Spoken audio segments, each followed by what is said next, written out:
prossima seduta del Consiglio Comunale di Chioggia è stata convocata per giovedì 28 settembre con inizio alle ore 17. Al terzo punto dell'ordine del giorno, l'Assemblea tratterà del piano di ricognizione e revisione straordinaria delle aziende partecipate. L'amministrazione presenterà una delibera mirata a cedere entro un anno le quote di partecipazione rispettivamente nelle società Chioggia Terminal Crociere, dove il comune detiene il 45%, e Chioggia Ortomercato del Veneto. Le azioni del comune sono al 42%. Resterebbero invariate le altre partecipazioni municipali, a cominciare da SST. Il comune intende alienare la propria presenza nelle due aziende dal momento che non sarebbero state rispettate le previsioni relative al fatturato minimo di 500.000 euro per ciascuna. Un consiglio comunale, insomma, che si preannuncia frizzante, come spesso ultimamente accade.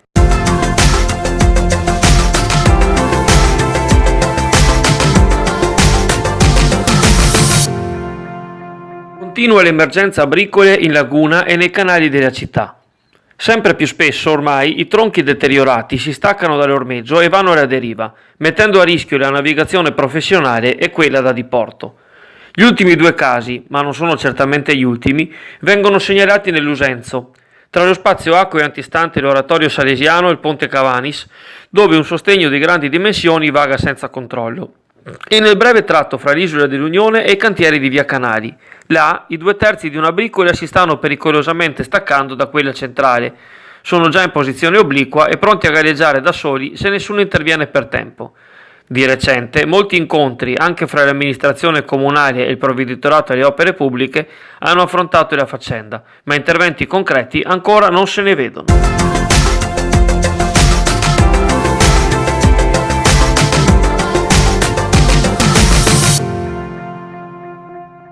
Penultimo appuntamento stagionale con le visite al Forte di San Felice, oggi pomeriggio in 4 sessioni dalle ore 15 alle ore 18, in occasione delle giornate europee del patrimonio. Le prevendite sono state come sempre prese d'assalto, sia fra i turisti che dalla popolazione locale. Ogni scaglione trascorrerà 50 minuti all'interno del forte e 30 all'esterno, con le spiegazioni da parte dei volontari del comitato che da anni si batte per la piena fruizione della struttura militare, i cui primi riferimenti datano al 1385 e che oggi viene custodita con abnegazione dal farista Diego Nordio. La mobilitazione con la raccolta di firme ogni anno ha prodotto anche l'interessamento del FAI, Fondo per l'Ambiente Italiano, destinato a valutare i progetti che il Comune ha allestito per la valorizzazione del forte, considerandolo per un finanziamento dopo il sopralluogo delle scorse settimane. Le prossime visite sono in programma il 7 ottobre, con la partecipazione dei figuranti del Palio della Marcigliana.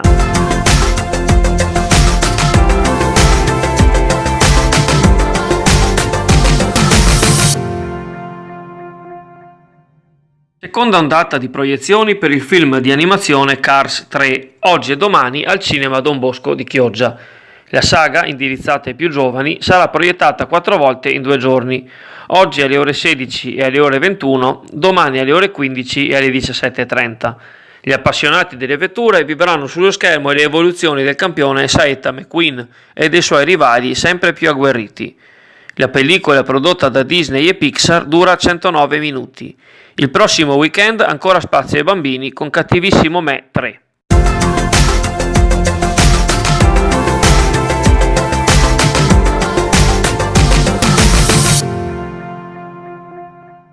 Amici di Chioggia Azzurra, buongiorno e bentornati all'appuntamento meteo per questo weekend. Dunque la situazione sta cambiando e cambierà naturalmente con la giornata di domani, allorquando un minimo di depressione centrato sull'est Europa, che non è nient'altro che una goccia fredda che si è isolata a seguito del maltempo che abbiamo avuto, non riuscendo a traslare verso est, trovando un blocco anticiclonico naturalmente ad est, tende a spostarsi verso nord.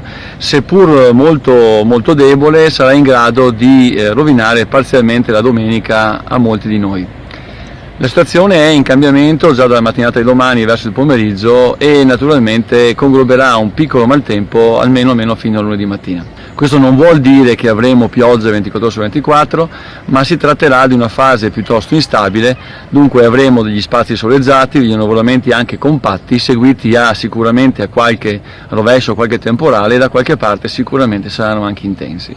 Sostanzialmente si tratterà di piogge abbastanza deboli o moderate che si susseguiranno probabilmente già dalla mattinata e nel corso del pomeriggio di domani. Per ciò che concerne la giornata odierna sarà un sabato ancora all'insegna di ampie schiarite, di cieli non tersi, perché ovviamente la nuvosità comincia a compattarsi, con temperature che risaliranno leggermente dovuto anche al richiamo caldo da sud, e quindi comunque un sabato ancora abbastanza tranquillo. La situazione vedrà poi un leggero miglioramento già dal lunedì pomeriggio nelle nostre zone, rimarrà comunque una certa variabilità. Naturalmente questo è l'autunno al quale non eravamo ancora abituati, ma che purtroppo dovremo abituarci. Dunque godiamoci questo sabato e anche questa domenica. Ciao ragazzi.